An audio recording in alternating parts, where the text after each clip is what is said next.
നമസ്കാരം. മുഖ്യമന്ത്രിയുടെ മകൾ വീണയ്ക്കും സുഹൃത്തിനും അബുദാബി കൊമേഴ്സ്യൽ ബാങ്കിൽ അക്കൗണ്ട് ഉണ്ടെന്നും ഇതിലൂടെ കോടികളുടെ കോഴപ്പണം സ്വീകരിച്ചുവെന്നും BJP നേതാവ് ഷോൺ ജോർജ് ആരോപിക്കുന്നു. അക്കൗണ്ടുകളുടെ വിവരം തെളിവ് സഹിതം കോടതിക്ക് കൈമാറി കഴിഞ്ഞുവെന്നും ഷോൺ കൊച്ചിയിൽ മാധ്യമപ്രവർത്തകരോട് പറഞ്ഞു. ഇത് ഉപഹർജിയായി പരിഗണിക്കണമെന്നാണ് ഷോൺ ആവശ്യപ്പെട്ടിട്ടുള്ളത്.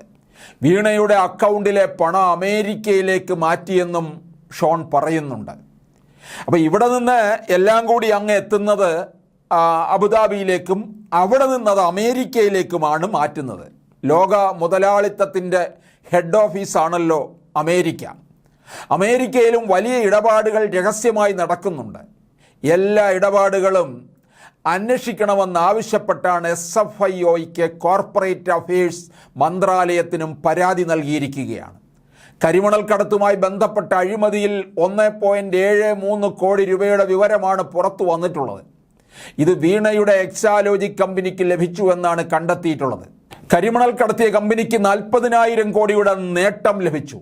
അതിൻ്റെ പ്രത്യുപകാരമായി വൻ തുക അബുദാബി ബാങ്ക് അക്കൗണ്ടിലേക്ക് വന്നിട്ടുണ്ട്.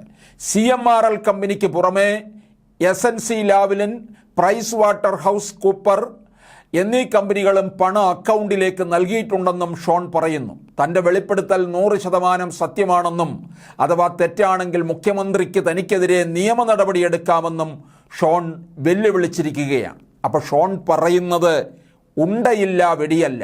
കേരളത്തിലെ ചില മാധ്യമങ്ങൾ, പിണറായിയെ താങ്ങി നടക്കുന്ന കുറേ മാധ്യമങ്ങളുണ്ട്. അവർ പറയുന്നത് ഈ വെടിയിൽ അതിനകത്തുണ്ടയില്ലാത്ത വെടിയാണ് എന്നാണ് പറയുന്നത്. അത് സ്വയം ആശ്വസിക്കുന്നവർക്ക് കൊള്ളാം.